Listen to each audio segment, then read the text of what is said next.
Call to order the Mentor City Council regular meeting of July 2nd, 2019. The invocation will be given by Councilman Blake. Heavenly Father, we thank Thee for this day. Help us to use good judgment for the business at hand and guide us in wisdom with continuing sense of truth and fairness for the community we represent.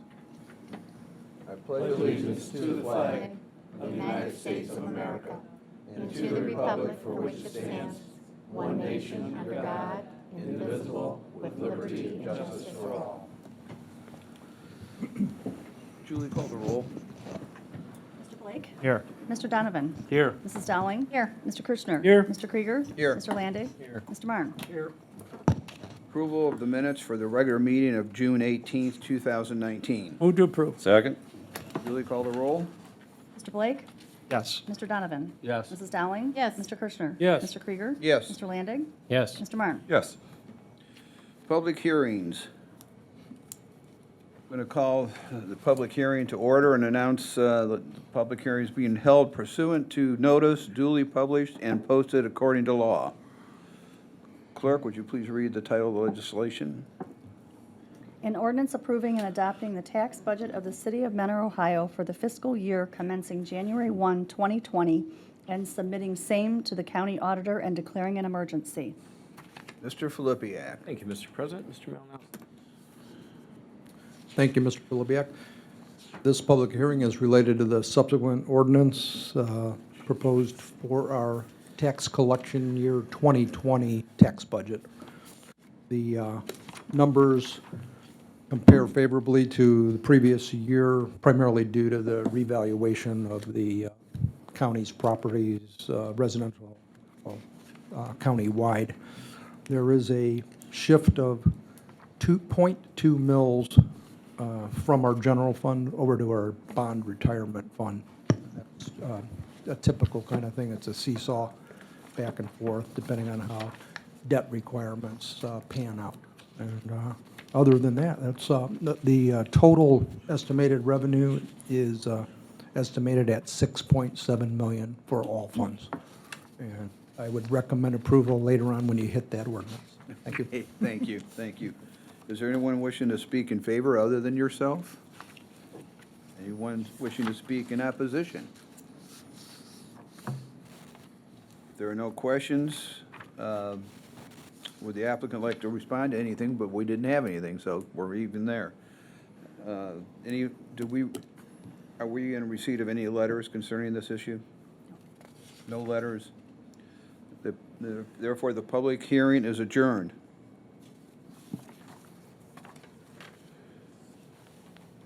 Tabled legislation. Ordinance number 19-0-022. An ordinance approving the final subdivision plat of 21 residential lots in the Becker's Landing subdivision and declaring an emergency. Want to move from the table, or you want to make a motion for, or, You're ready to act on it. First remove it from the table. okay.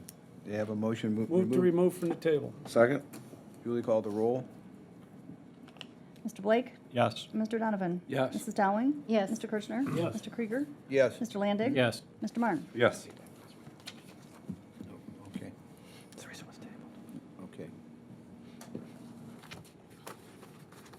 Now that's off the table. Mr. Swigger, you had mentioned before about you were looking into the fact of how you were going to proceed with the road improvements, whether you were going to change the, get a different price on grinding it and putting, I think, a total of 3 inches as opposed to the 4 inches you were talking about. Were you able to come up with anything on that? Yeah, we were able to reevaluate the surface existing condition. We were originally considering grinding off about 1 inch of pavement and then adding 3 inches for about a total of 2-inch increase in thickness. But at times we forego the grinding if we're trying to build up the surface thickness. So we did reevaluate it, and we could resurface the roadway without grinding by placing 3 inches of asphalt on top of the existing pavement. It's about a $7,000 savings of the project cost. Okay, appreciate that. You want to explain? Yes, thank you, Council President. Obviously, the council has had to engage in quite a lot of discussions relative to the proposed condition number 2, which was stated initially when it was reviewed by the Planning Commission, very open-ended. The entire length of Becker shall be reconstructed or improved to meet current City of Mentor roadway design standards. At that point in time, that condition was based on, perhaps not as much information as, or certainly not as much information as engineering presently has. There seems to be a lot of variables relative to what may or may not be required of Becker in the future. Obviously, a fully improved roadway, a brand-new roadway is going to be ideal moving forward. But I think as the engineering has come in, that there may be less severe measures that can be brought to bear and still get a functional roadway. Now, what is best in terms of, how it pencils out long-term for the benefit of the subdivision, I guess that's an open-ended question. How quickly the subdivision will get built out, obviously that's another open-ended question. And based upon that, I think I'm in a position to recommend to council that condition number 2 be stricken as perhaps premature. The alternate mechanism to address infrastructure improvements to Becker, if council should so desire at that future point in time, would be a special assessment, so that the benefited parcels within there could pay their fair share relative to whatever is required of Becker at that point in time. And it may be an additional 3 inches of asphalt at that point in time, or perhaps something more significant. The other issue relative to the proposed subdivision is still what's designated as Block A. And this is proposed to be a homeowners association for the subdivision. And I think one has to look at it and kind of question exactly what Block A's function will be for that homeowners association. There is, of course, a Block B towards the end. It's larger. It kind of backs into the marsh almost. There is some stormwater controls, and there are some, I think, jurisdictional wetlands on that, which is indicated in the proposed plat. Block A is problematic because it's a small association. And over time, what we've seen is, with these, in particular with these small associations, is a lack of interest. There's so few unit owners that you don't have the persons invested in maintaining the association long term. And it's a fair question, particularly in this proposal, is why should they bother? Block A is not proposed to have any sort of community amenities. It's not going to be a dog park. It's really not going to be anything. It's just going to sit there. It just seems to be a bit of an orphan based upon how the subdivision was proposed. And if this were coming in as a parcel,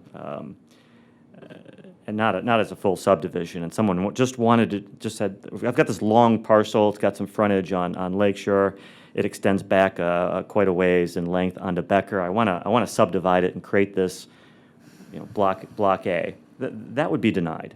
That is a non-conforming parcel. It's only about 85 feet deep. In the R2, you've got a 50-foot front setback required, and you've got a 50-foot rear setback required. So automatically, you're creating a parcel which just can't practically be built on without either the front setback or the rear setback, or probably both, having to have significant variances to locate a structure. Now, we have seen these over time. These sort of, I'll call them orphan parcels. It's just the way sometimes the subdivisions lay out, and they can't necessarily get a conforming area or depth or other area requirements. And so you label it with a block number and, title it to an association, and then they sort of sit in limbo for a long period of time, except they don't. Once the association isn't viable, they usually go into tax arrears. Some third party usually picks these up, and they say, you've got a parcel of record, and I've got a right to utilize it, and that means I've got a right to build on it, and I'm entitled to variances because I've got practical difficulties relative to the dimensions of this parcel that the city approved. That is an argument that we see periodically now. And so my recommendation is to avoid it. I think if the proposal is to have some type of community function on Block A, there's a much better way of accomplishing that, consistent with our code, which is to consolidate sublot 3 with Block A, and then put some type of an easement over Block A if you want to have a dog park out there, if you want to have something of that nature, and require the association to maintain it. And this way, the council isn't creating a parcel of record which should be problematic in the future. So that's my recommendation. Thank you. So, let me get this straight. I think we're looking for a motion to remove condition number 2, add the assessment for the road improvements. In its place. Pardon? In its place, under number stipulation 2, add the special assessment. We'd have to undertake that process in the future pursuant to code. Okay. So that's something that I think once it's ripe for action, the administration could take a look at it and make whatever appropriate recommendations it believes to council, and it can act on it at that point in time. So right now, The recommendation is just to simply strike proposed condition number 2 with the purpose and intent of a future assessment. okay, so we're just going to have a motion to approve with the exception of the condition, with the removal of condition number 2. Is that correct? Yes, unless council wants to adopt an additional condition relative to Block A. Any other conditions, council? John. Mr. Landy? Just clarification, Council President. I understand be a future special assessment for road improvements, and I'm wondering if there's, how will future buyers along Becker know that this is coming? I mean, is it going to be a note on the plat, or are we just going to let it lie? Well, let's ask our law director. Sure. As with any purchaser, you have to undertake some due diligence. No, there won't be anything on the plat or anything.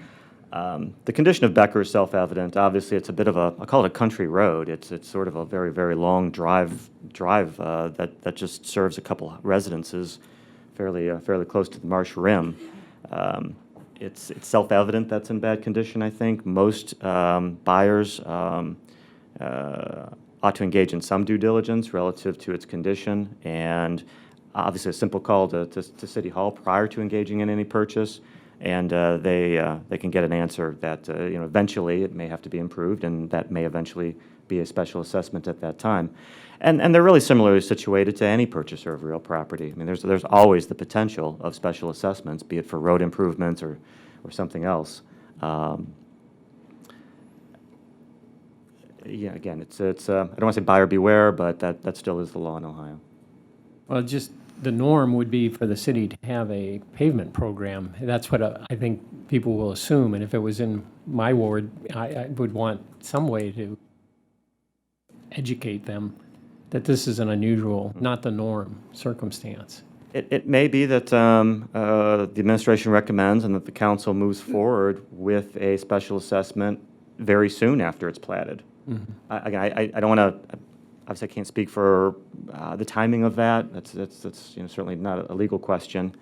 But if the timing of it were such that the special assessment were going to move forward almost immediately after it's platted, then absolutely any potential purchasers would be on notice, either that the assessment was in existence or that it was in process.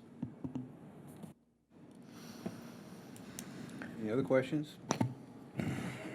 Oh. What about What's Block A? happening What are we with doing Block with A? Block A? So, What's that? so I guess question, I think, so remove number 2 and then replace that with a possible future special assessment and remove Block A. Is that correct? Again, if that's council's desire, you don't have to have as a proposed condition a future special assessment. That obviously, it may never happen. That's ultimately council's decision at that point in time when it may or may not impose that assessment. So if you want to add it there, just as a notation that condition number 2 is being eliminated with the purpose and intent of a future special assessment, perhaps then that provides some additional notice to potential purchasers. And that satisfies council's concerns that any of those purchasers understand that may be something that happens if they choose to acquire one of these parcels. To the second part of your question, again, it's council's discretion. Again, my recommendation is that the plat not be approved with Block A, but of course it's within your prerogative to approve it.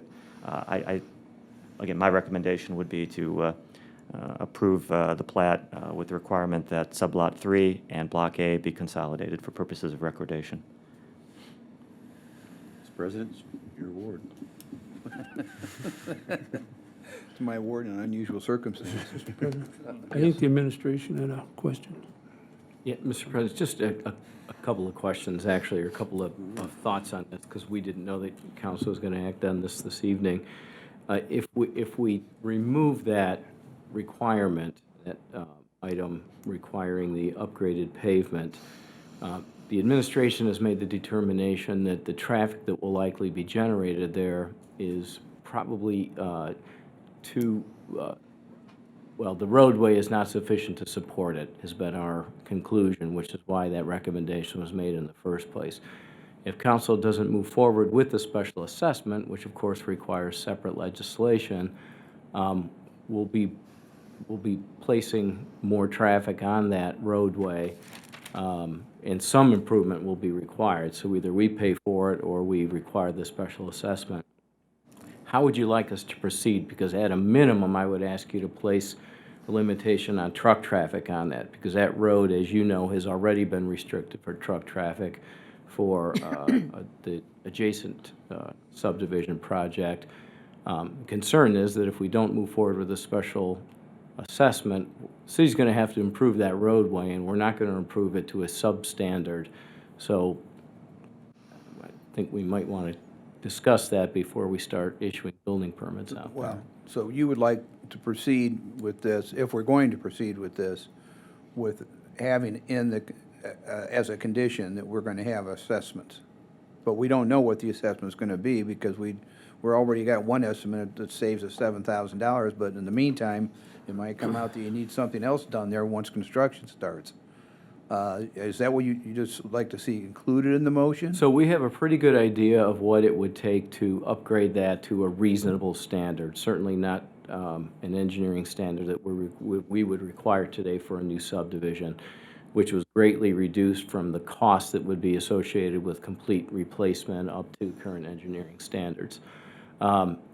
We were working with at one point, we had, council is aware that we had some discussions with the developer about a joint participation with the city on that, and we haven't really heard much more on that. I think they may have been waiting to hear from Mr. Swigger's evaluation on that.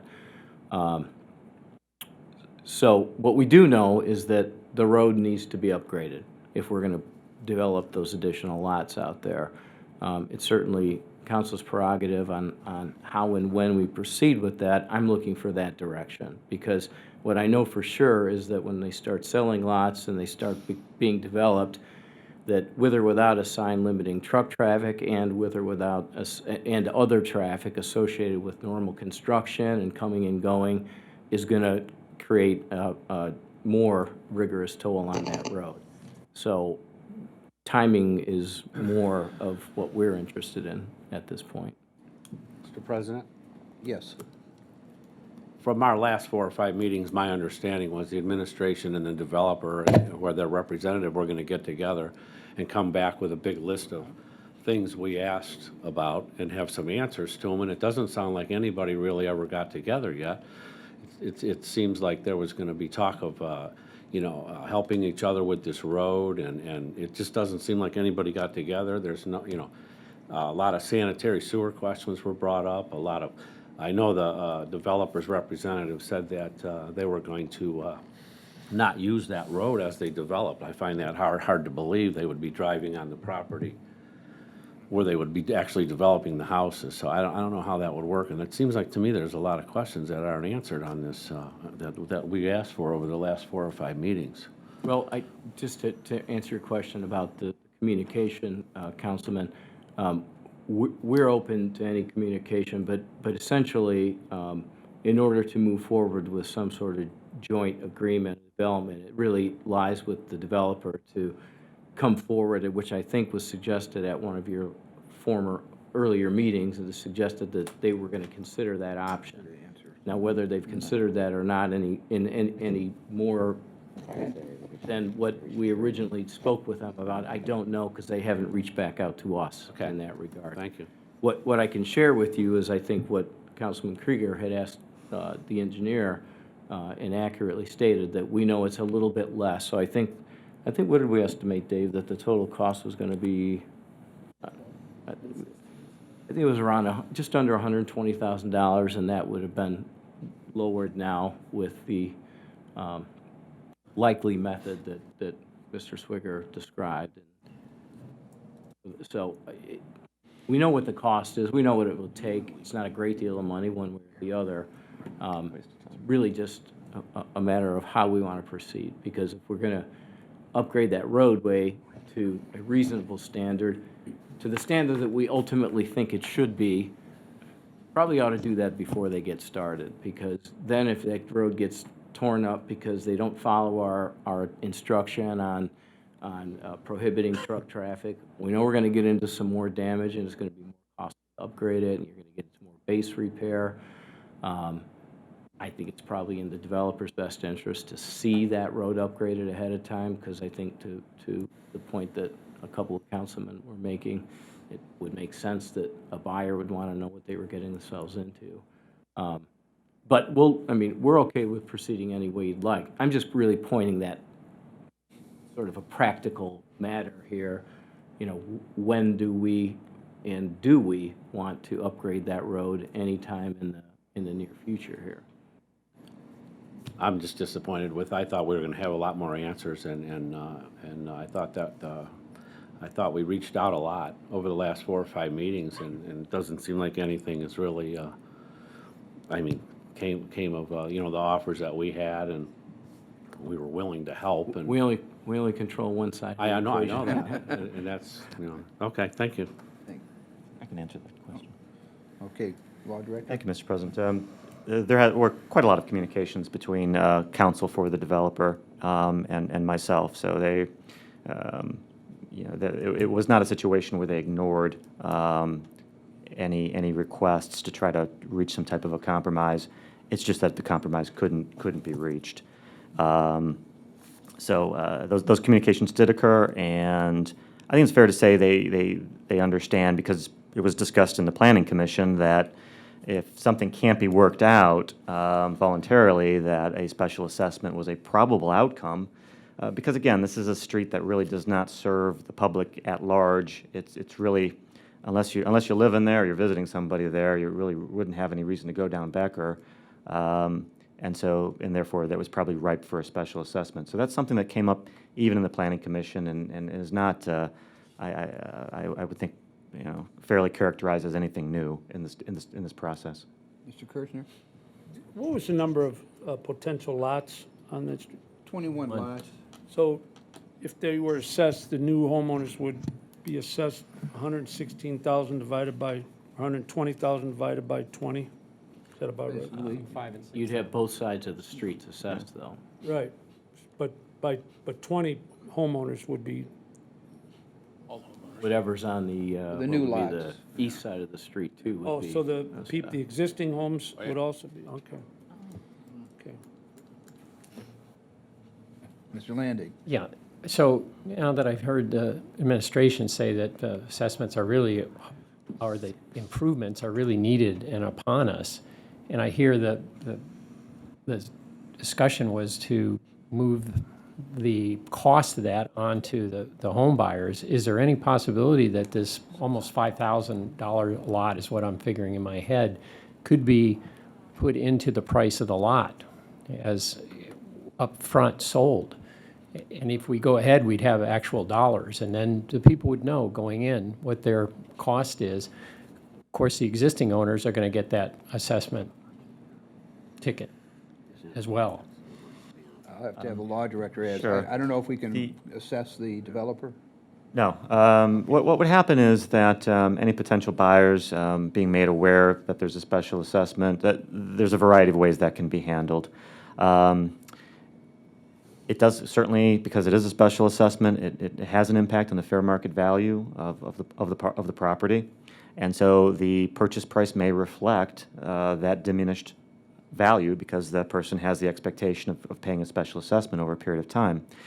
Sometimes, be it the developer selling the lot as vacant property, or a builder having put up a house and selling it, we'll offer some concessions and say, there's a special assessment for the road. I'm going to give you X amount of dollars off the purchase price in consideration of that special assessment. So the more straightforward answer is usually the market, once it's aware of the assessment, just like property taxes or anything else, it has an effect on the transaction itself, the fair market value of the property, or you know, how a house is sold. So the market has a way of reacting in an appropriate way to that type of variable. No other questions? Now we're back to the motion again. So are we talking about a motion to remove condition number 2, add the assessment for the road, and recommend that Block A and Lot 3 be combined? Mr. President, I think he said the assessment was something down the road, no? I guess in light of the council's desire to put potential purchasers on notice that it may happen, because the timing of this may not be very, linear. I think the request was to sort of amend proposed condition that the entire length of Becker shall be reconstructed or improved via future special assessment. Okay, is that? And okay. that doesn't actually affect the special assessment, of course. As Mr. Filipiak indicated, some additional legislation would be required at a future date. But again, hopefully that may serve as good, notice to potential purchasers. Well, and also be in there I think that's what the city wants too, so at least it's in there. Mr. Kirchner? Again, back to, I guess, Mr. Donovan's question earlier, and perhaps Mr. Zeman's communication with the representative from the development. There was a discussion about a cost sharing at one point, that they had mentioned that they would be willing, they didn't want to pay for the whole road, but they would be willing to do some type of cost sharing, or how did those conversations go? That was a proposal, but there was no meeting of the minds on that proposal. And I think part of the variable is that the developer, as we're using that term, consists of multiple co-executors of an estate. They have to have meetings and reach some type of a consensus consistent with their fiduciary duties. So it's not your typical negotiations with a developer. Well, if this stayed on the table, do you think they might come to a meeting of the minds? I'm here to talk. Okay. Mr. Walter, state your name and address. Eric Walter, 60 South Park Place, Painesville, Ohio. Working in Bernstein. Every meeting I've stood here and said they're not interested in the cost. So there were communications. Maybe the board, the city council doesn't know that. We've been in constant, Mr. Zeman's been amazing, and I've been back with him with hundreds of emails. It's not like we dropped off the face of the earth. It's also not as if we've said, we're willing to do that. Proposal, every meeting I've been here, I said they're not willing to do that. The idea, just to reiterate where we've been since I think October of last year, the proposal is that the trucks are going to travel on the land. This isn't your typical subdevelopment. It's existing land where they plan to use the trucks up and down the vacant land. So we would like condition 2 stricken.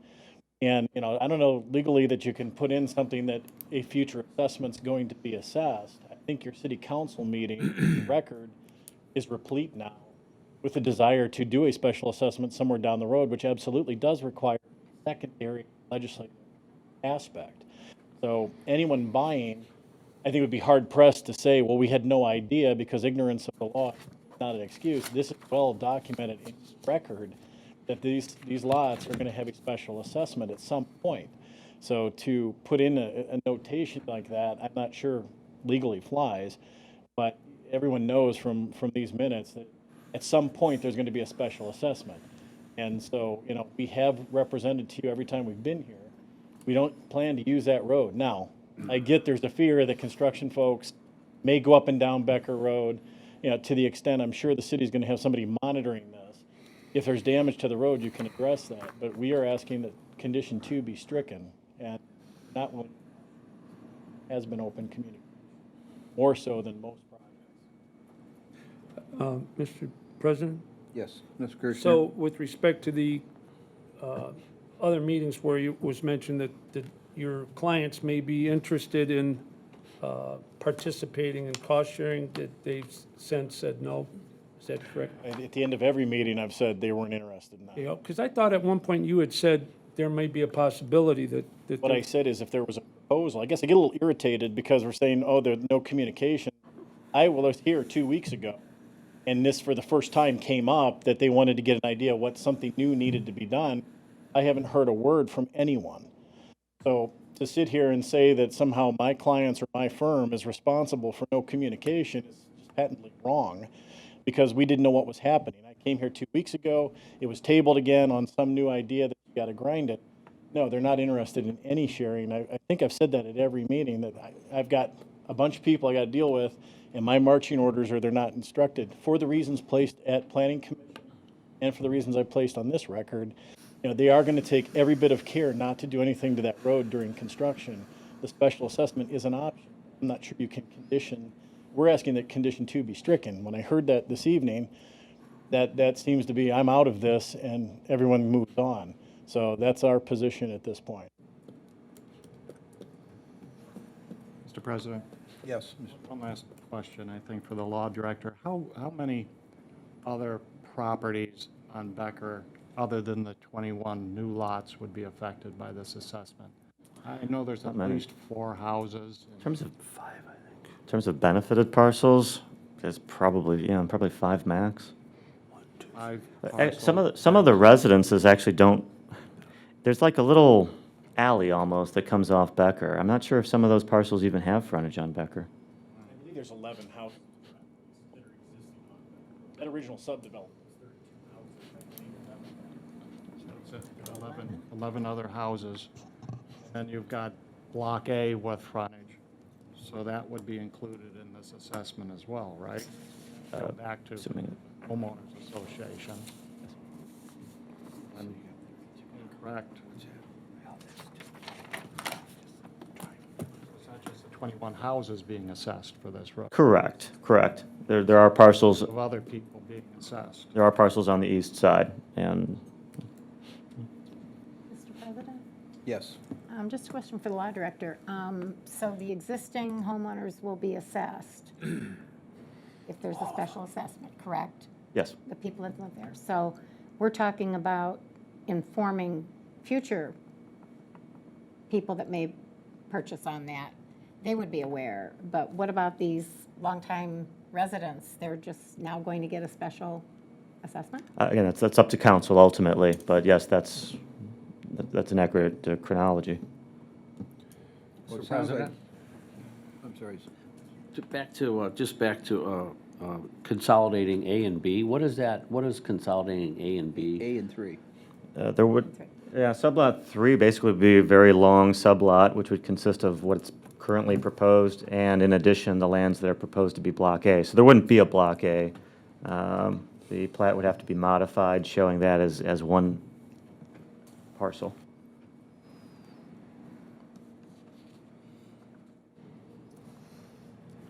Okay. And that parcel would be larger than the other parcels? Is that how I'm reading this? It would, it'd be Okay. very, very, lengthy. If Okay. you're, I suppose it could have a drive off of Becker or drive off of Lakeshore, but it would be a very long parcel. Mr. President? Yes. Mr. Question for Meyer. the law director. So to recap, over the last 4 or 5 meetings, the developer says that, according to Mr. Walter, that it's our responsibility to improve this road because it's a public road. We're saying that it's not necessarily a public road, it's more like a private type of drive that assists 11 houses / driveways. Correct? Yes, although it's certainly a dedicated right-of-way, it was just never developed to any significant degree. So it's an old township road is what it is. So whatever we do here, we want to make sure that doesn't happen again. All right? It's most simplistic way. So it's not 20 years from now and nothing's been done like it has been for the last 50-plus years. Again, I don't know that, Becker's it's probably platted back in the 1920s. It's a very old road. And that's just how it was developed back So in. what the- I'm trying to say is our end result is to do what we need to do, make it better in Mentor. Right? Well, let me interject. So, I think, and the law director, correct me if I'm wrong, I'm pretty sure we already had this situation, maybe on a smaller scale, when the Maple Street development was done, correct? Connecting it to the older neighborhood on the east side? Yeah, there was Baker, which now obviously goes from Burridge all the way to Maple. It was a few hundred feet, I think at most, that had to be improved to make that connection. But I Who think made the some, improvements on that? the developer agreed to do it. Okay, just wondered. I thought, so anyhow, we have had it happen in the past, not to the extent of, obviously, of Becker. So, Mr. President? Yeah, Yes. Becker was a new road, curbs, sidewalks, yard restoration, planted grass, got the whole thing back to like Well, you mean, Baker, I'm sorry. yeah. It was, yeah, and it was, it came out beautiful, and, yeah, it was a lot of work getting it done, but that's the way it went down. The Yeah. developer took care of it, and it turned out perfect, so that's how that went. Mr. Kirchner. Do you want a motion? Wait, Mr. No, Landy? Yeah, I just want to build on Mr. Martin's summary there. So if the new 21 lot owners do their due diligence and do find out and build in the assessment costs that they expect into their financial plan, great. But now I'm hearing the 11 others who are residents on an existing dedicated street who would expect the same type of road improvement at any other resident Mentor are now they're basically being saddled with assessment costs. That's what I understand is the solution, and I'm not comfortable with that. Okay.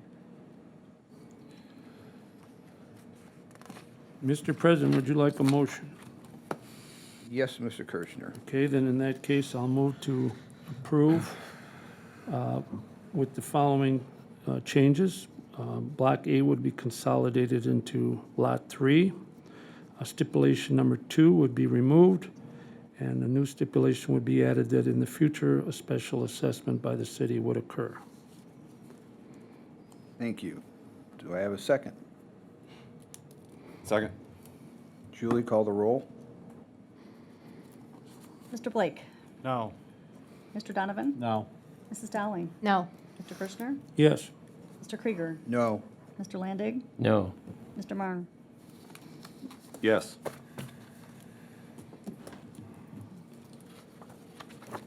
The ordinance, well, the legislation, We'll see this back up.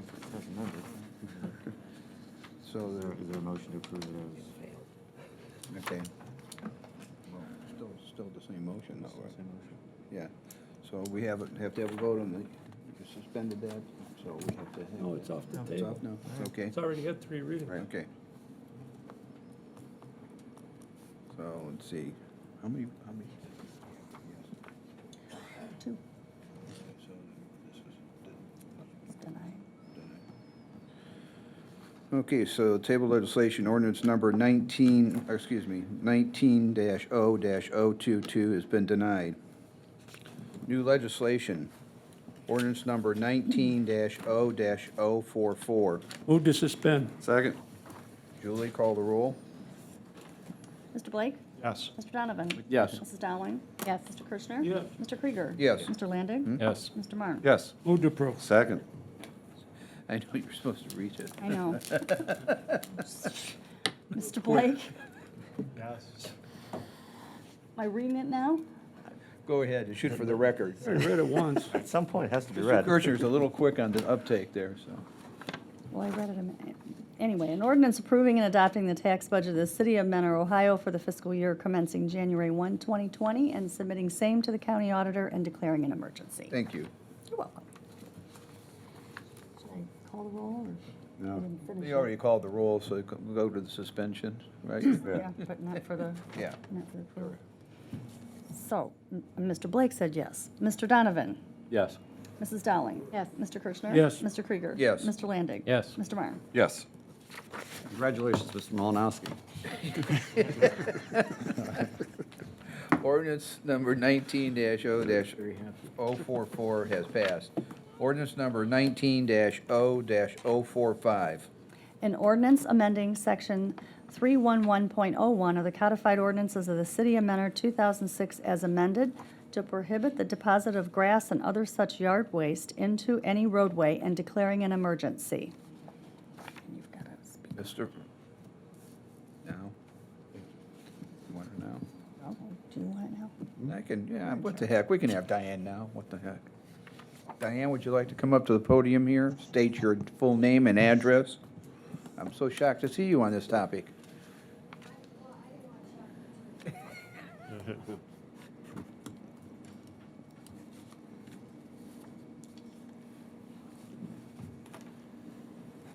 My name is Diane Popoulos, P-O-P-E-L-A-S. Do I need to give my address also? 5874 Hopkins Road in Mentor. I have been struggling with this issue for a couple years now, and the issue is private homeowners and landscapers blowing debris into the streets. It's getting worse as we get more people that are moving into the city and building in the city, and it's a hazard. It's a hazard for motorcyclists. It's a hazard. I live by a bike path, so it's a hazard for people that are riding their bike, and it looks trashy. I mean, we pride ourselves on having a beautiful city, and you drive through and you see all this debris in the street, and I mean, maybe I'm saying the wrong terminology, but it looks trashy. Besides the fact, when it rains, it blows into the sewers, all the sewers back up, and then City Hall is bombarded with calls because the streets are flooded. Well, I'm guessing 9 times out of 10, the streets are flooded because we have grass and leaves that are blown into the street. So I'm glad this is on the agenda. I'm hoping it's enforced a little bit more. And no offense to anybody in the city, but there's no doubt in my mind, you all have gone by and seen people blow it in the street, and nothing's done. So something needs to be done about it. Besides the grass, I think you need to, in my opinion, put down leaves also, because there's a lot of leaves and snow that are always blown into the streets. Okay. That's it. Thank you. That's my opinion. Thank Thank you. you. Thank you. Thanks, Diane. Okay, Mr. President? Yes. Diane brings up a good point. I think if we're going to go forward with this, I'd like to make sure we get it right. The grass and the leaves and the clippings, the yard waste is all good, but another issue is the snow. And I guess I defer to the law director whether anywhere, I know that there's some vague mention in 913, I believe 09 or one of those, but I would ask that, here, it's right here. If you thought that should be added. Yes, Mr. President, thank you, Councilman Kirchner. We do have an existing code section, it's 311.04, titled Depositing Snow or Ice Prohibited.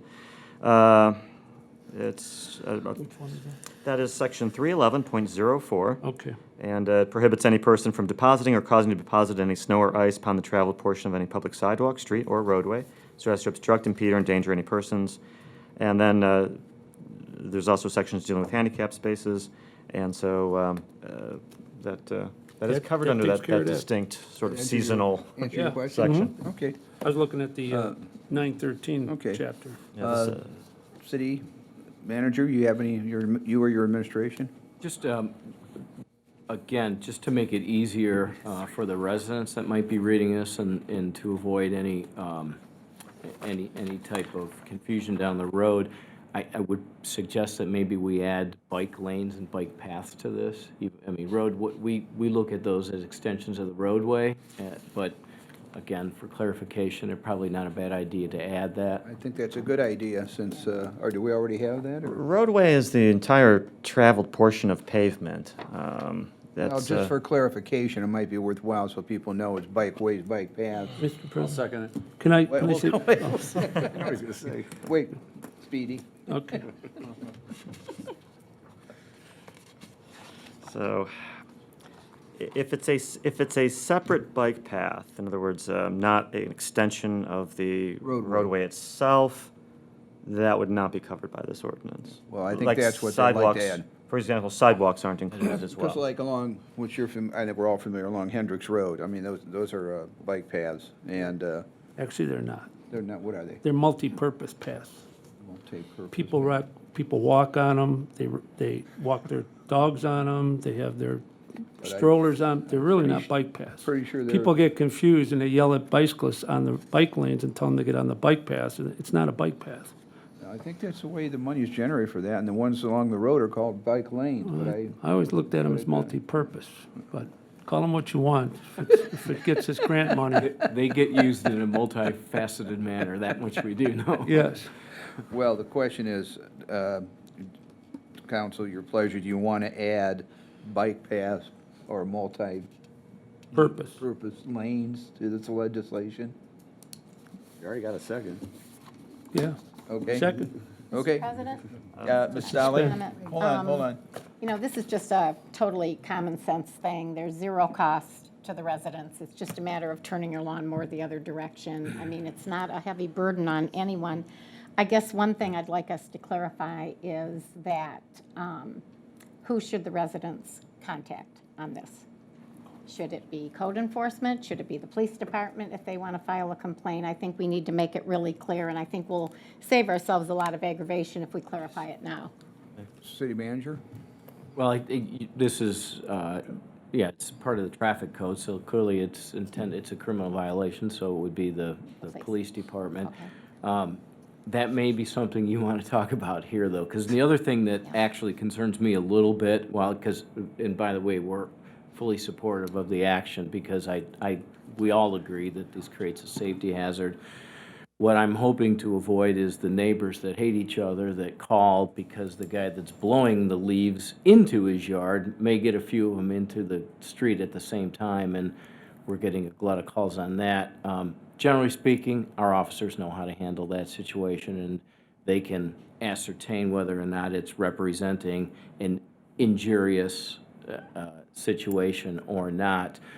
I know we'll get that, but whether or not we want that first call to be code enforcement or the police department, I think that's something for council to consider. I mean, right now, it would be the police department.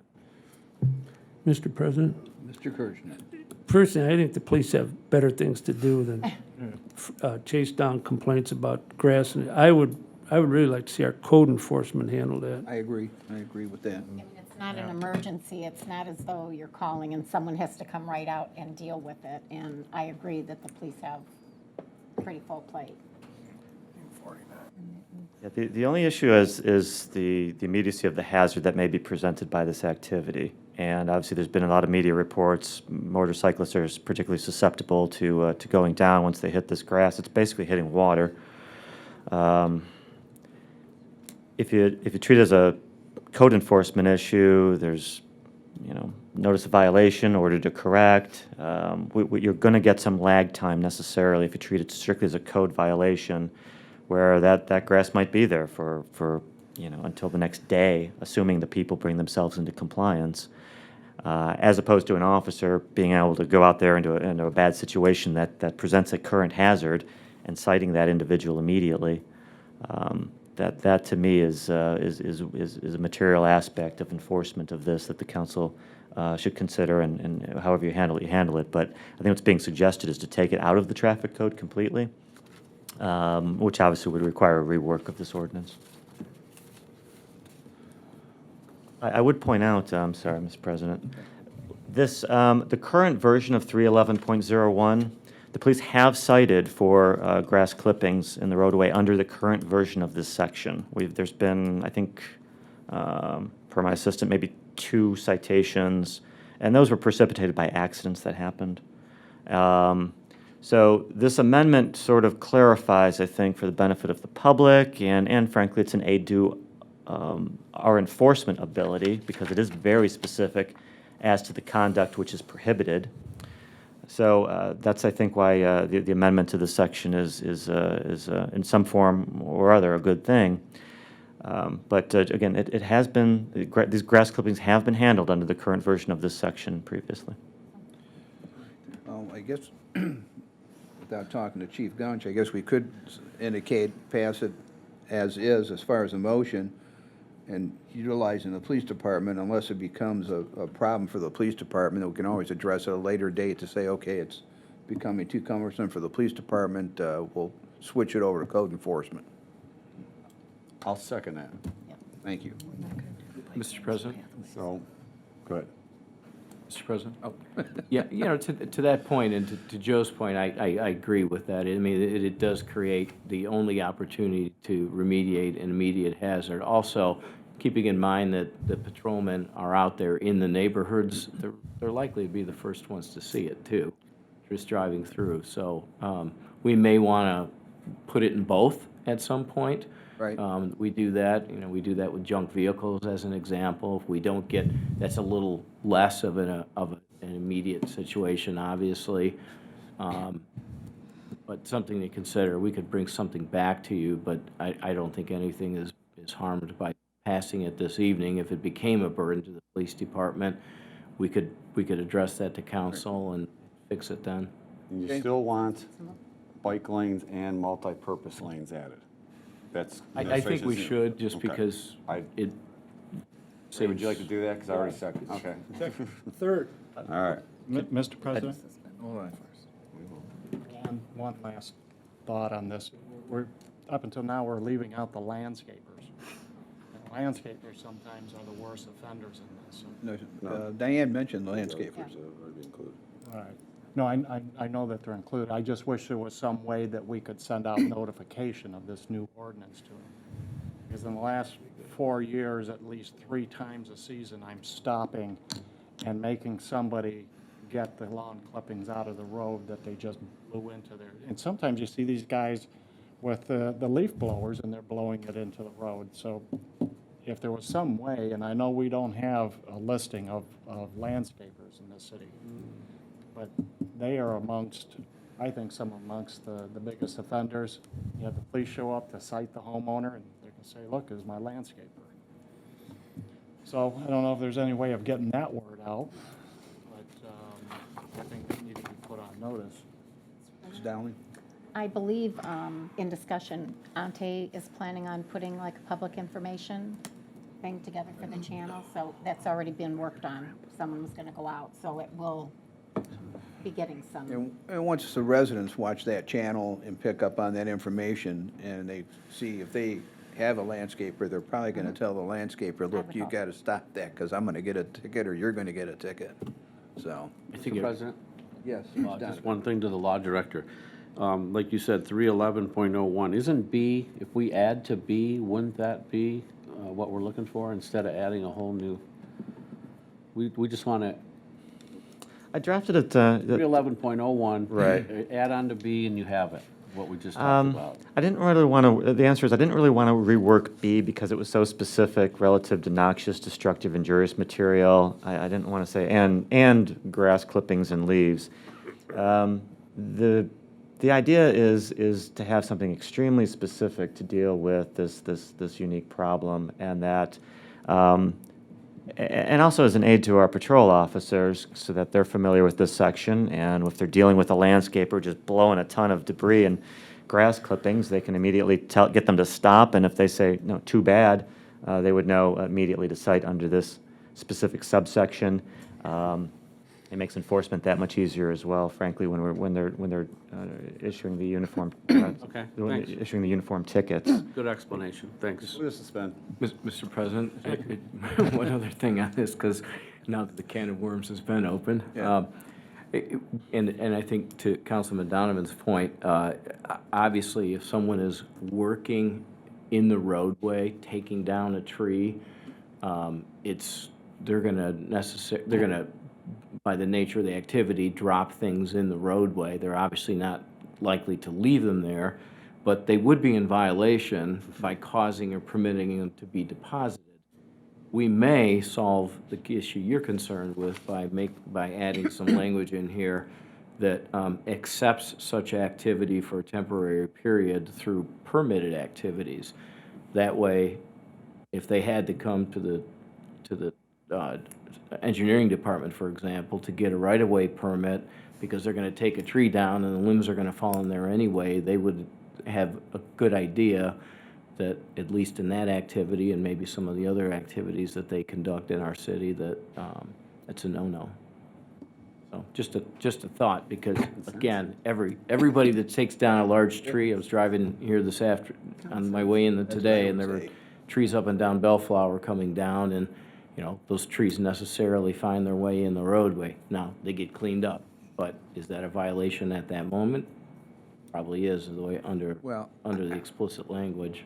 I think that'd just be common sense. I mean, it's the same thing as Janet mentioned. I mean, if a guy mows the lawn and he blows the grass into onto the sidewalk, but he comes back and then blows it off, I mean, it'd be common sense. You're not gonna cite him till he's done doing the job. Right. And the tree guys are now registered in the city of Mentor, so we know who's doing the job, so.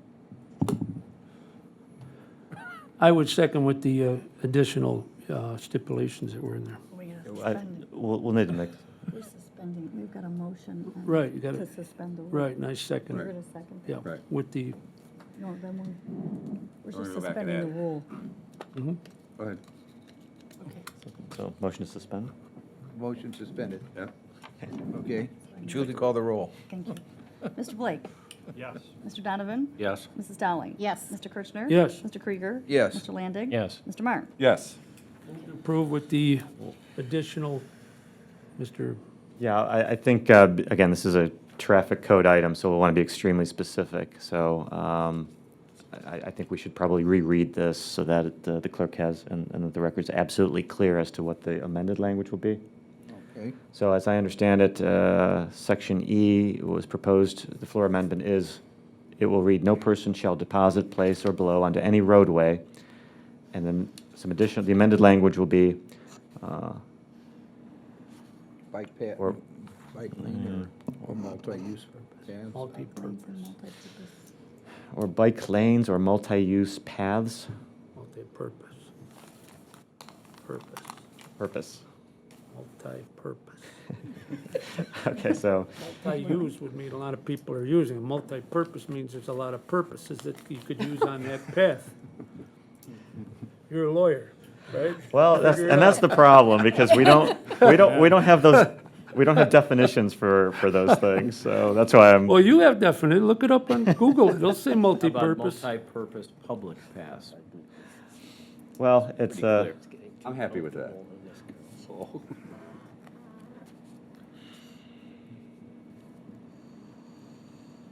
There's a definition right there. Having several purposes I need it or here. functions. So it would read, "No person shall deposit, place, or blow onto any roadway, or bike path, or multi-purpose path, or Correct. cause or permit to be deposited, placed, or blown onto any roadway, or bike lane, bikeway, or multi-purpose path, bike lane, grass, leaves, weeds, limbs, trimmings, or other yard waste." So moved. Second. Julie, call the roll. Oy, oy, oy. Mr. Blake? Yes. Mr. Donovan? Yes. Mrs. Dowling? Yes. Mr. Kirchner? Yes. Mr. Krieger? Yes. Mr. Landig? Yes. Mr. Marne? Yes. Ordinance number 19-0-045 has passed. And we'll keep a close eye on it, and if there's a problem, we'll revisit a year from now. Right? Mm-hmm. Good. I agree. Absolutely. Ordinance number Pardon the ordinance. 19-0-46. Sorry. That's all right. An ordinance providing for the submission to the electorate amendments to the Charter of Mentor and declaring an emergency. Mr. Filipiak. Defer to the law director. Mr. Zeman. Thank you, Council President, members of council. The Charter Review Committee concluded its work earlier this year and recommended that the 4 proposed charter amendments be placed on the ballot for the coming November election. Pursuant to the charter, the council is required to take these amendments and get them on the ballot. So this is sort of a ministerial function that you're performing tonight. Move to suspend. Second? Julie called the roll? Mr. Blake? Yes. Mr. Donovan? Yes. Mrs. Dowling? Yes. Mr. Kirschner? Yes. Mr. Krieger? Yes. Mr. Landig? Yes. Mr. Marne? Yes. Move to pa- approve. Second. Julie called the roll? Mr. Blake? Yes. Mr. Donovan? Yes. Mrs. Dowling? Mr. Kirschner? Yes. Mr. Krieger? Yes. Mr. Landig? Yes. Mr. Marne? Yes. Ordinance number 19-0-46 has passed. Ordinance number 19-0-047. An ordinance authorizing the city manager to enter into a contract with Chi Corporation for the purpose of 2 Palo Alto firewall network appliances and related to support services and declaring an emergency. Mr. Filipiak. Thank you, Mr. President, and there are 2 very important reasons why we're asking you to approve this, and Ms. Darlene Glazier is here to explain those to you. Thank you, Mr. Filipiak. Thank you, members of council. This ordinance is for the purchase of 2 Palo Alto firewall network appliances. Cybersecurity spending has been growing at a consistent pace as corporations and governments beef up defenses against the ever-evolving threats from hackers. Purchasing a Palo Alto firewall has a comprehensive catalog of features and will provide additional security benefits to our network operations. Furthermore, Palo Alto provided a significant discount to make it more attractive. Thank you for your consideration, and I'd be glad to answer any questions. Counsel? Move to suspend? Second. Julie called the roll? Mr. Blake? Yes. Mr. Donovan? Yes. Mrs. Dowling? Yes. Mr. Kirschner? Yes. Mr. Krieger? Yes. Mr. Landig? Yes. Mr. Marne? Yes. Move to approve? Second. Julie called the roll? Mr. Blake? Yes. Mr. Donovan? Yes. Mrs. Dowling? Yes. Mr. Kirschner? Yes. Mr. Krieger? Yes. Mr. Landig? Yes. Mr. Marne? Yes. Ordinance number 19-0-047 is passed. Ordinance number 19-0-048. An ordinance to authorize advances of funds and revisions to appropriations and declaring an emergency. Mr. Filipiak. Thank you, Mr. President. Mr. Malinowski, please. Thank you, Mr. Filipiak. Members of council, this ordinance does 2 things. Firstly, it authorizes the approval of 2 temporary cash advances, as noted in the staff report, for the creation of 2 new funds. The first fund being the Headlands Street Rehab Bell Meadow Fund, and secondly, the Hopkins Hendricks Road Resurfacing Fund. And then in addition to that, secondly, the ordinance has several appropriation revisions, both for the Hopkins Hendricks need to appropriate a budget, and the ordinance you just passed has an $80,000 appropriation. And there is also a Diamond Center Road Engineering appropriation for $80,000 and a small grant for $562.35. I would recommend approval of all of these. Thank you. Thank you. Move to suspend? Second. Julie called the roll? Mr. Blake? Yes. Mr. Donovan? Yes. Mrs. Dowling? Yes. Mr. Kirschner? Yes. Mr. Krieger? Yes. Mr. Landig? Yes. Mr. Marne? Yes. Move to approve? Second. Julie called the roll? Mr. Blake? Yes. Mr. Donovan? Yes. Mrs. Dowling? Yes. Mr. Kirschner? Yes. Mr. Krieger? Yes. Mr. Landig? Yes. Mr. Marne? Yes. Mr. President, nice job getting that $2 million for your ward up there. But you're digressing. Well, I digress. Good job. Ordinance number 19-0-048 has passed. Ordinance number 19-0-049. An ordinance determining to proceed with the improvement of streets hereinafter mentioned within the termini designated by supplying such streets with electric street lighting and declaring an emergency. Mr. Filipiak. Thank you, Mr. President, and Mr. Malinowski, if you could maybe offer council some comments on both this ordinance and ordinance number 50, please. Certainly. Thank you, Mr. Filipiak. Members of council, the next 2 ordinance are the next 2 steps in the overall citywide street lighting process. Firstly, the ordinance 19-049 authorizes us to proceed with the improvements of the streets by supplying the lighting, and then the subsequent ordinance authorizes the city to levy these assessments back to the benefiting property owners. The rate that was calculated is identical to tax collection year 2019 and 18 at $1.20 per $1,000 of assessed valuation. And I believe the estimated calculation is now over $1.5 million of cost that would be collected for the purpose of paying the electricity bills. I Thank would you. recommend approval. Thank you. Thank you. Move to suspend. Second? Julie, call the roll. Mr. Blake? Yes. Mr. Donovan? Yes. Mrs. Dowling? Yes. Mr. Kirchner? Yes. Mr. Krieger? Yes. Mr. Landig? Yes. Mr. Marne? Yes. Move to approve. Second? Julie, call the roll. Mr. Blake? Yes. Mr. Donovan? Yes. Mrs. Dowling? Yes. Mr. Kirchner? Yes. Mr. Krieger? Yes. Mr. Landig? Yes. Mr. Marne? And before I say yes, which you guys are, oh yeah, I have to thank Mr. Kircher, especially State Representative John Rogers and Mr. Zampedro for the work that you put into this in terms of John putting this onto the Capitol floor and raising it from $250, right, to $500, which will cut our time and costs in half. So we're moving from 1970 to 2019. So hopefully it'll pass and make our lives easier. So yes. Huh? Nice. Nice. Okay, ordinance 19-0-049 is passed. Understanding. Ordinance sometimes. number 19-0-050. Mr. Filipiak? Nothing further, Mr. President. What's that? I need to read it. I'm sorry. Come on, Speedy. An ordinance to levy assessments for the improvement of various streets in the city of Mentor by supplying said streets with electric street lighting and declaring an emergency. Move to suspend. Second. Julie, call the roll. Mr. Blake? Yes. Mr. Donovan? Yes. Mrs. Dowling? Yes. Mr. Kirchner? Yes. Mr. Krieger? Yes. Mr. Landig? Yes. Mr. Marne? Yes. Move to approve. Second. Julie, call the roll. Mr. Blake? Yes. Mr. Donovan? Yes. Mrs. Dowling? Yes. Mr. Kirchner? Yes. Mr. Krieger? Yes. Mr. Landig? Yes. Mr. Marne? Yes. Ordinance number 19-0-050 is passed. Ordinance number 19-0-051. An ordinance authorizing the city manager to award a bid contract to JTO Inc. for the Bell Meadow Road Improvements Project and declaring an emergency. Mr. Filipiak. Thank you, Mr. President, and we're happy to bring this to you.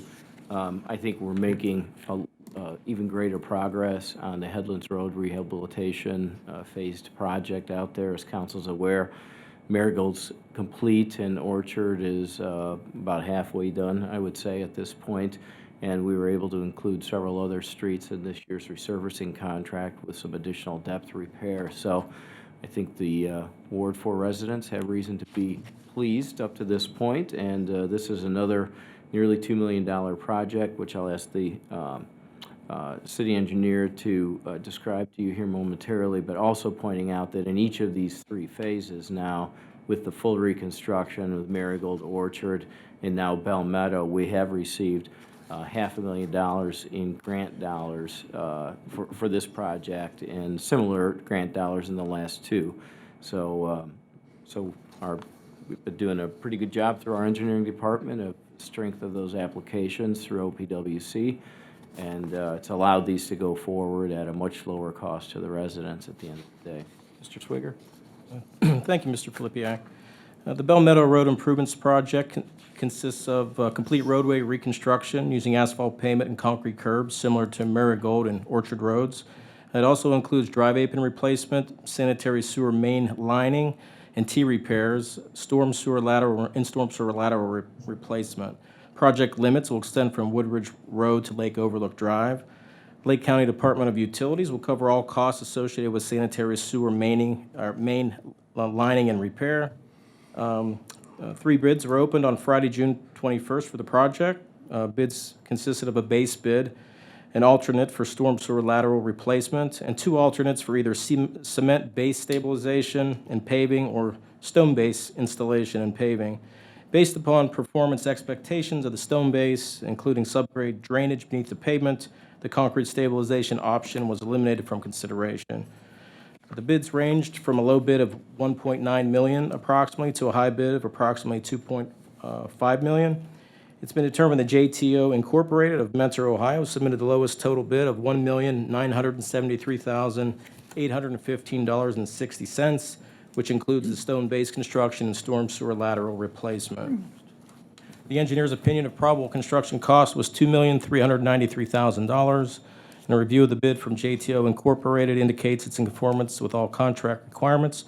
It's therefore recommended that a contract be awarded to JTO Incorporated who are experienced and qualified to perform this work in the amount of $1,973,815.60, and the scheduled final completion date for the project is September 18th of 2020.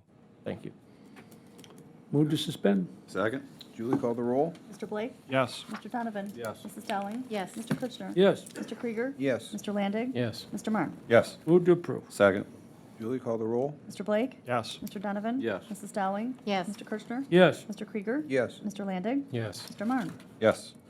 Ordinance number 19-0-051 has passed. Ordinance number 19-0-052. Ordinance authorizing the city manager to award a bid contract to Chagrin Valley Paving for the Hendricks Road, Hopkins Road resurfacing project and declaring an emergency. Mr. Flippia. Thank you, Mr. President, and also Mr. Swigger will explain the details of this project here momentarily, but also to point out that this is a second OPWC granted project.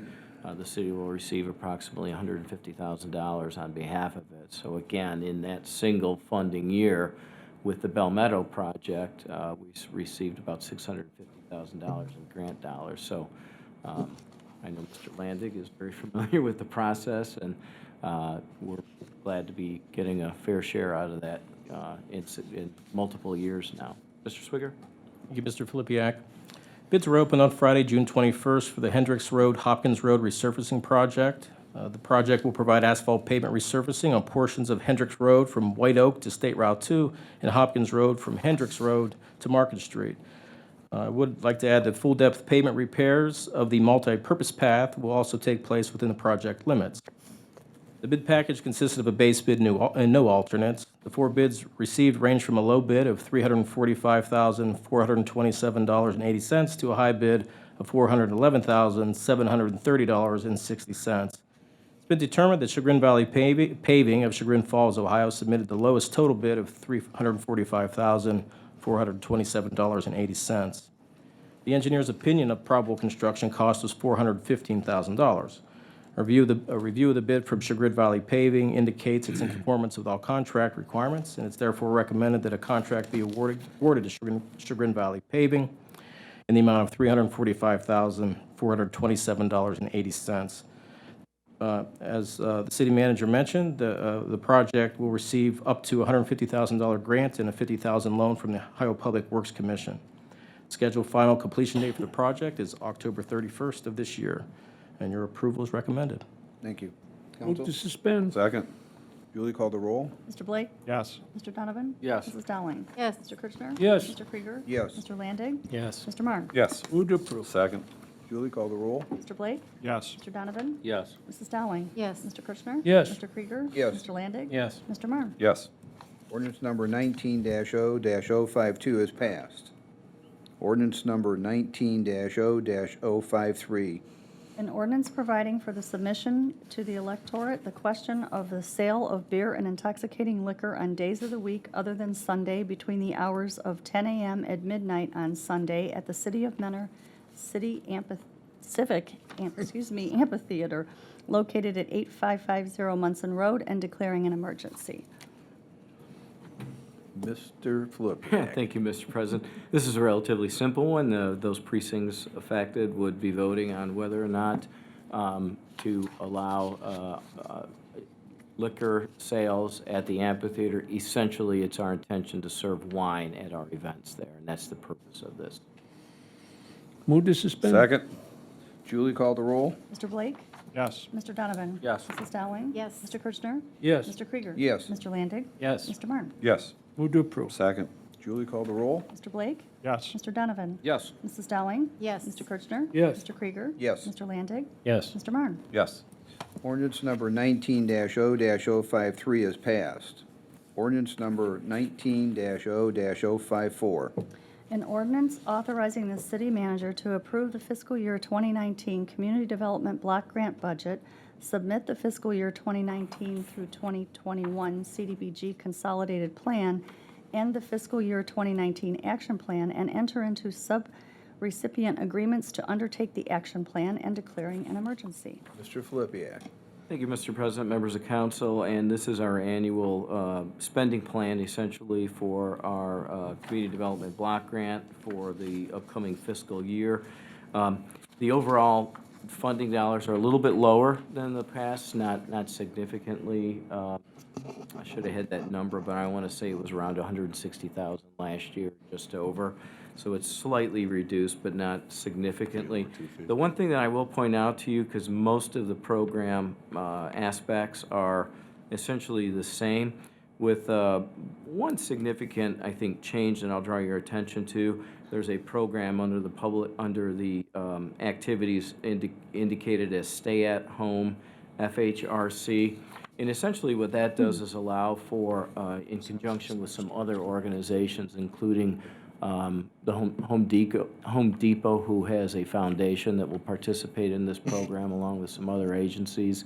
We would be a participating agency that would allow for some improvements and maintenance and repair activities at the homes of veterans in the city of Mentor for those with disabilities, to allow them to come and go a little bit easier and improve their mobility so that they could interact more in the community. Thank you. Move to suspend. Second. Julie, call the roll. Mr. Blake? Yes. Mr. Donovan? Yes. Mrs. Dowling? Yes. Mr. Kirchner? Yes. Mr. Krieger? Yes. Mr. Landig? Yes. Mr. Marne? Yes. Move to approve. Second. Julie, call the roll. Mr. Blake? Yes. Mr. Donovan? Yes. Mrs. Dowling? Yes. Mr. Kirchner? Yes. Mr. Krieger? Yes. Mr. Landig? Yes. Mr. Marne? Yes. Ordinance number 19-0-054 has passed. Ordinance number 19-0-055. An ordinance amending Part 11, Title 5, Sections 1155.01 and 1165.08, and adding new Chapter 1158 of the Codified Ordinances of the City of Mentor, 2006, as amended, to repeal and replace the Planned Unit Development District and related regulations with the Planned Development District overlay and related regulations. Mr. Filipiak. Certainly a mouthful, and we appreciate all of council's input in this, the planning commission's review, and obviously our planning department, who's done a fantastic job, led by Kathy Mitchell to my left, who will talk about this here shortly. We think that these new regulations are in a pretty good place. I think we fully expect that over time they'll probably need to be tweaked, as we have always tweaked our zoning code, but this is a significant update, and I'll ask Ms. Mitchell to give you an overview. Thank you, Mr. Filipiak and members of council. Following the council's work sessions in March and April regarding the updated PUD regulations, it was recommended that the draft be presented to the Planning Commission for their consideration. On May 9th, 2019, the draft PUD update was presented to the Planning Commission in a work session outlining the 3 different options available as an overlay district with the building design and open space criteria. On May 16th, the proposed PUD concept was also presented to the Charter Review Committee for their feedback. A second work session was held with the Planning Commission on May 30th, where the following changes were made. The title was simplified to Plan Development from Plan Unit Development, and specifically in Table 115808B, the Planning Commission revised the minimum dwelling unit floor area requirements, increasing the floor area minimums for 1-bedroom and 3 bedrooms of multifamily structures, as well as the minimum for a 3-bedroom of an attached single family. Language was added to that section pertaining to a mix in the number of bedrooms in multifamily units and the allowance for modifications to the minimum floor area requirements by the Planning Commission if the developer shows additional amenities have been included to justify reducing the unit size. This is found on page 10. Additional text changes were made, including tightening up the use area criteria on page 5, uses, for example, uses in mixed-use projects to include residential as a requirement, increasing the maximum building height, changing the majority of shoulds to shalls throughout the draft, and clarifying language in the design criteria. For example, exterior building materials, which was a revision in the specific language on page 17, and expanding the procedures to include council review and approval following Planning Commission recommendations, which was a significant add on page 21 and 22. There was discussion about principles of adding some principles of sustainability guidelines, but staff recommended that this be researched further before adding to the text and felt that this could be applied to all types of development, not just planned development. So this will be reviewed further. On June 20th, 2019, the Planning Commission took one final review of the draft and voted unanimously to recommend approval of the proposed Chapter 1158 Plan Development Overlay District Regulations, replacing the existing PUD regulations. Thank you. Thank you. Counsel? Move to suspend. Second. Julie, call the roll. Yes. Mr. Donovan? Yes. Mrs. Dowling? Yes. Mr. Kirchner? Yes. Mr. Krieger? Yes. Mr. Landig? Yes. Mr. Marne? Yes. Move to approve. Second. Julie, call the roll. Blake? Mr. Donovan? Yes. Mrs. Dowling? Mr. Kirchner? Yes. Mr. Krieger? Yes. Mr. Landig? Yes. Mr. Marne? And Kathy, thanks for all your hard work on this. Administration's been working on it for 4 or 5 years, and you came aboard and got us around third base and to home, so really appreciate it. Thank you. Yes. Ordinance number 19-0-055 has passed. Ordinance number 19-0-056. An ordinance authorizing pay differential to a city employee assigned to active military duty and declaring an emergency. Mr. Filipiak. Thank you, Mr. President. Mr. Zampedro, please. Thank you, Mr. Filipiak. Council, this is, we have experience with this type of legislation in the past. We do have an employee who has been called to deploy again in the military on active duty. The state of Ohio, beyond the first 176 hours of active duty, of any military time, which is paid dollar for dollar, the state of Ohio does provide a minimum benefit, which is the the lesser of $500 or the difference in their pay, which really doesn't amount to much. This council and its predecessors have, I think, been very gracious in recognizing the sacrifices that our men and women in city employ make when they are deployed, and have consistently tried to make that differential. We don't cap it at $500. We actually look at what their city pay is, what their military pay is, and we make up that differential. And we've done that consistently, I know, in the 14 years that I've been here. In this case, we have this individual who is deploying again. We do wish to make them whole. We were recognized a few years ago for doing this for our employees. I went down to a ceremony with Mr. Landig. We want to continue to do that. And in making them whole, the only difference in this is we want to make sure that we are making them whole. And by that, the offset is what is their gross military pay and allowances and what is their city pay. We will make up that difference. So I would urge council to adopt this legislation and wish our employee good fortune and a safe return. Thank you, Move to Mr. suspend. Zampedro. Second. Julie, call the roll. Mr. Blake? Yes. Mr. Donovan? Yes. Mrs. Dowling? Yes. Mr. Kirchner? Yes. Mr. Krieger? Yes. Mr. Landig? Yes. Mr. Marne? Yes. Move to approve. Second. Julie, call the roll. Mr. Blake? Yes. Mr. Donovan? Yes. Mrs. Dowling? Yes. Mr. Kirchner? Yes. Mr. Krieger? Yes. Mr. Landig? Yes. Mr. Marne? Yes. Ordinance number 19-0-056 is passed. Ordinance number 19-0-057. An ordinance authorizing the city manager to award a bid contract to Biohabitats, Inc. for the restoration and stabilization of a portion of the Marsh Creek running through Springbrook Park and declaring an emergency.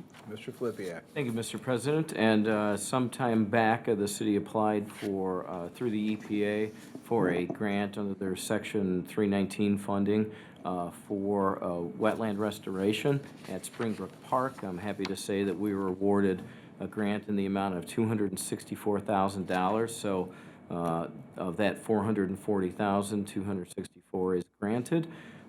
This will improve the majority of Marsh Creek running through Springbrook Park. Approximately 2 3/4 acres of riparian habitat will be created as a result, and further resulting in water quality improvement, reduction in sedimentation that will move downstream from there, and overall improvements to aquatic life. I think generally speaking, it's going to make the park look even better as well, and it will enhance some of the aquatic life that will then go to feed the existing ponds out there and restore that area to a little bit closer to what it used to look like before that man-made portion of Marsh Creek was put into use. Thank you. Counsel? Mr. President?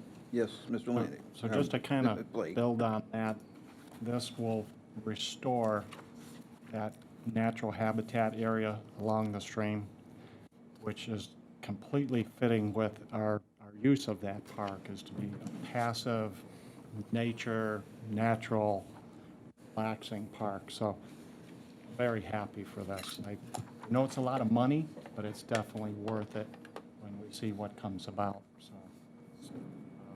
I guess I would like to move to suspend on this one. Second. Julie, call the roll. Mr. Blake? Yes. Mr. Donovan? Yes. Mrs. Dowling? Yes. Mr. Kirchner? Yes. Mr. Krieger? Yes. Mr. Landig? Yes. Mr. Marne? Yes. Move to approve? Second. Julie, call the roll. Mr. Blake? Yes. Mr. Donovan? Yes. Mrs. Dowling? Yes. Mr. Kirchner? Yes. Mr. Krieger? Yes. Mr. Landig? Yes. Mr. Marne? Yes.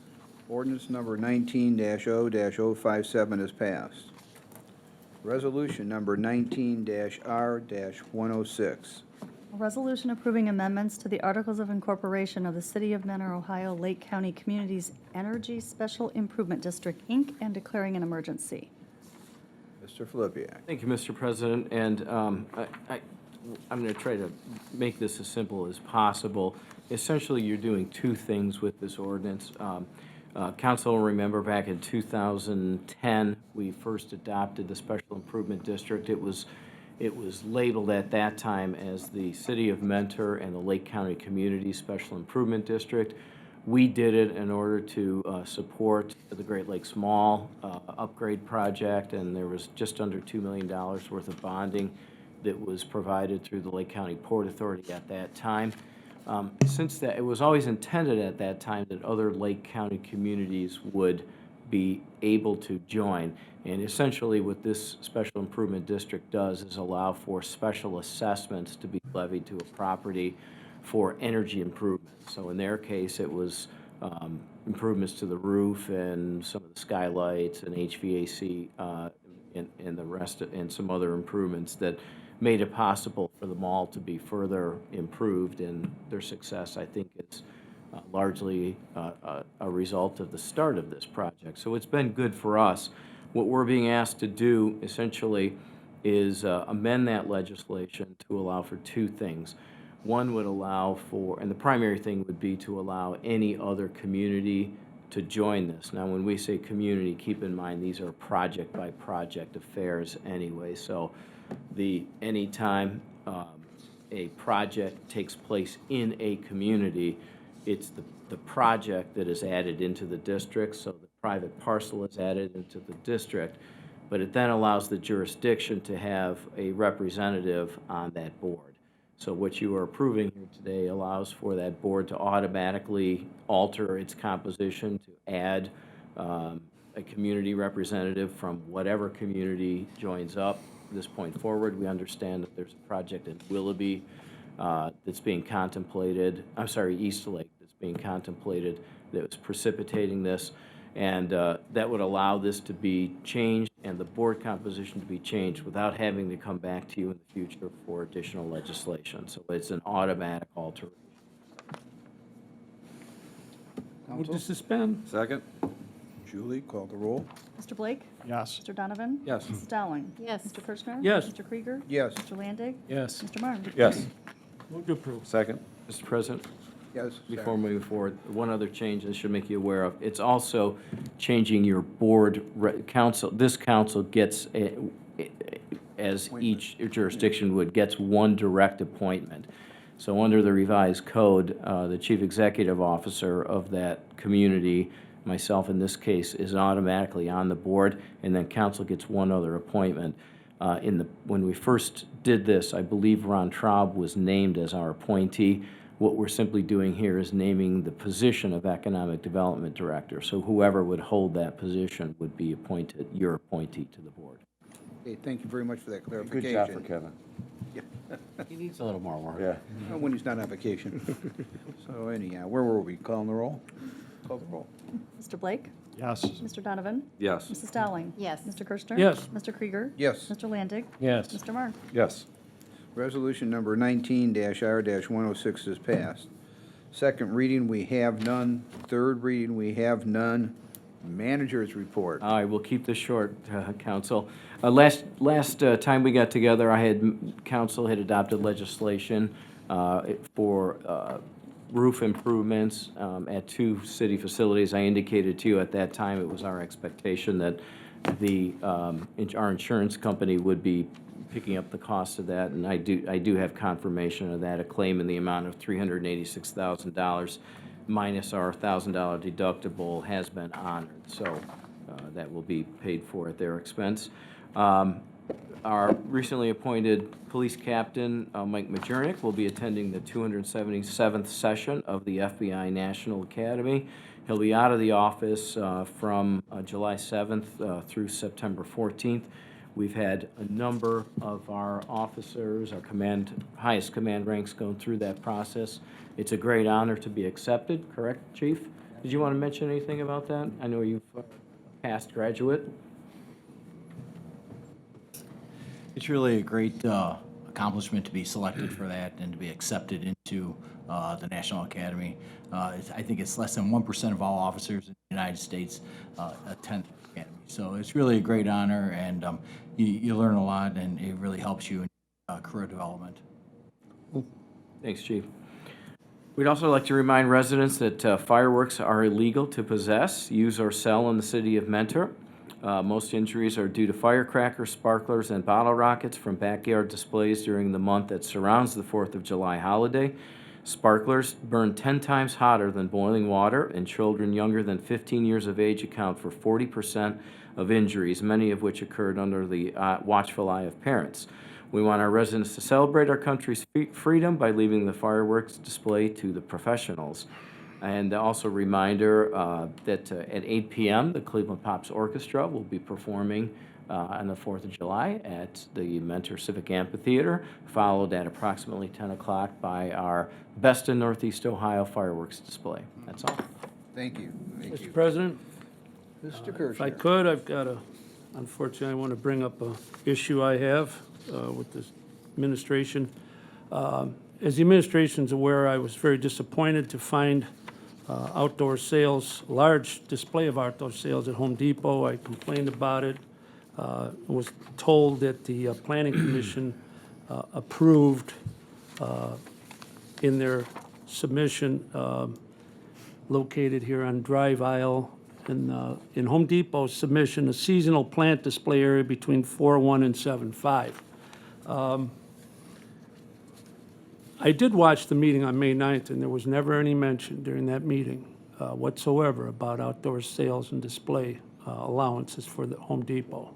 It was about updating their garden center, talk about fire lanes, and the Planning Commission approved the plan. This submission that I have here was Home Depot's submission. A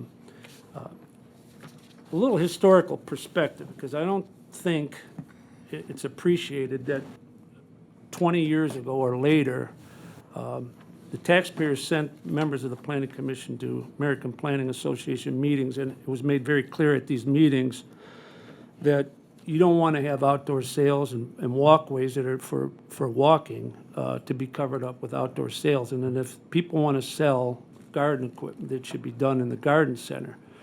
And I can assure you that from the very first box, a big box that came here, which was Walmart, we made it very clear, and they agreed that they would keep their garden supplies inside the garden center.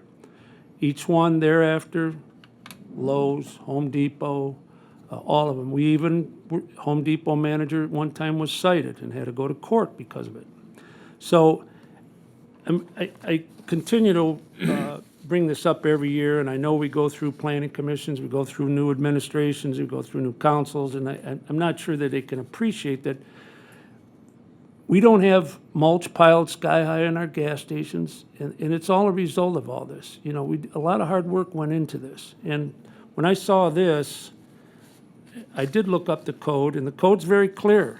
You know, there's no setback in the adjacent or public right. There shall be no storage or display. And I still question whether the Planning Commission had the right to do this on a site plan approval to allow a violation of the code.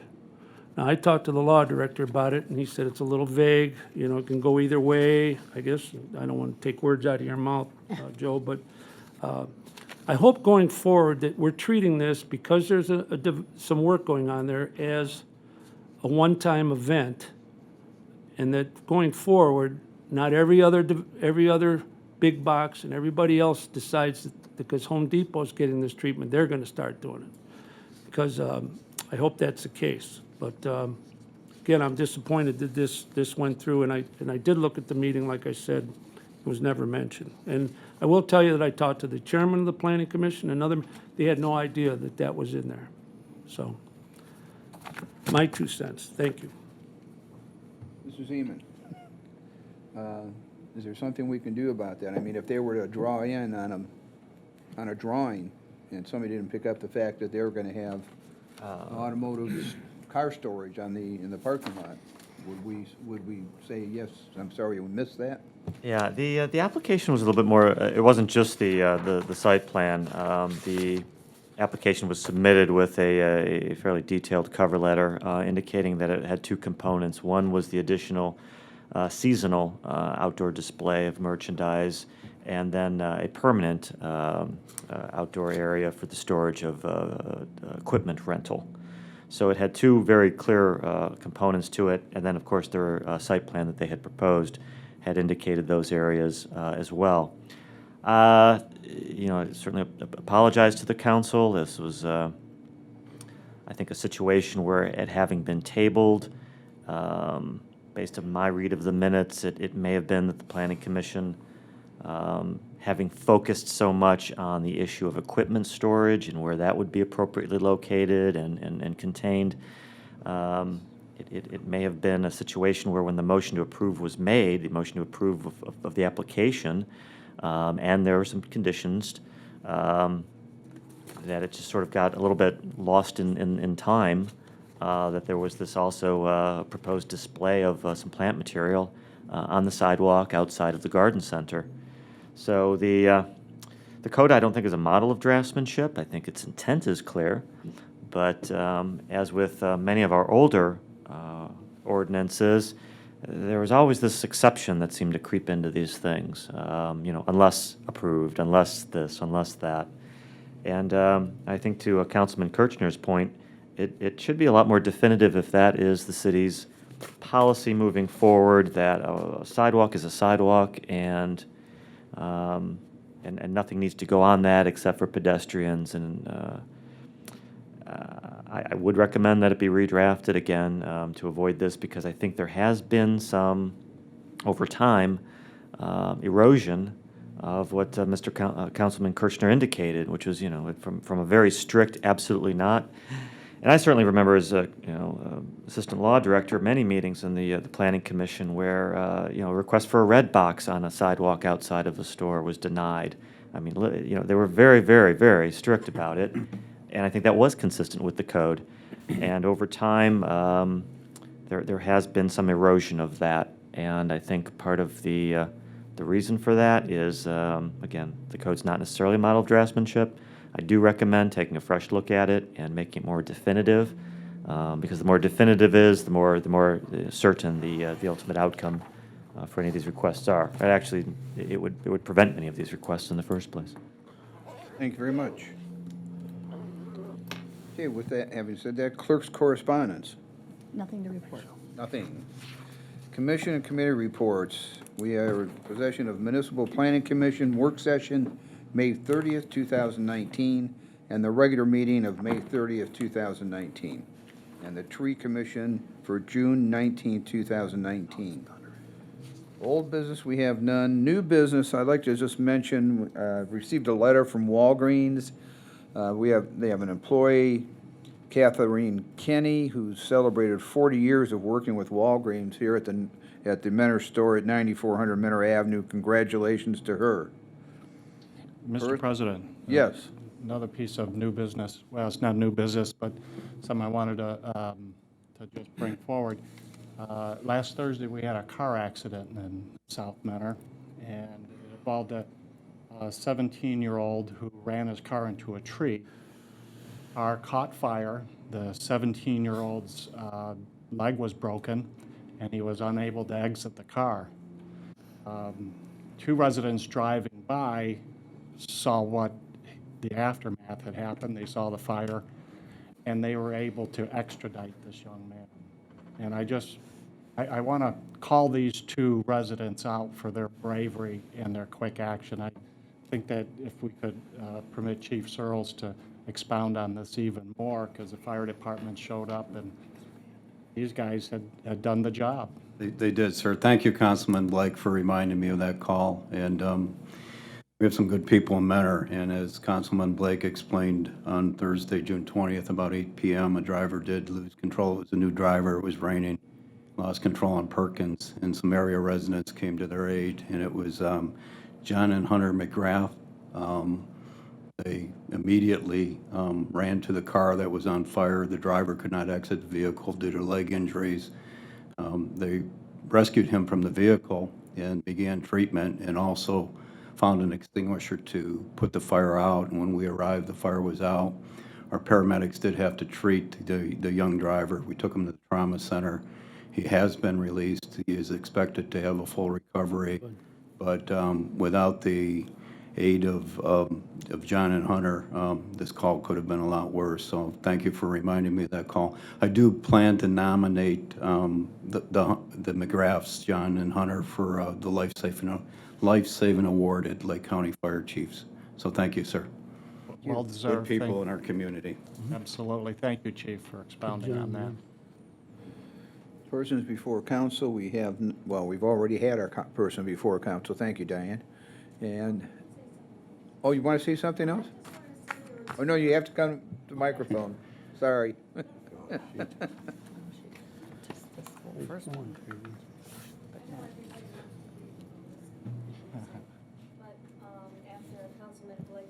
Comment. I also want to say that there were two girls from Mentor High School on either the basketball or volleyball team that had rescued a gentleman and his dog at Mentor Headlands also. And I think this is our younger generation, and I think they should have some recognition also. Unfortunately, I don't know their names, but I'm sure it's on Facebook someplace. Article in News Herald today. Everything's on Facebook. But I thought that was awesome and dynamite on those girls. They just jumped right into action, and the lake was pretty rough, so I give them a lot of credit. yeah. Thank you. Good. Thank you, Diane. Move to adjourn. Done. I don't see it.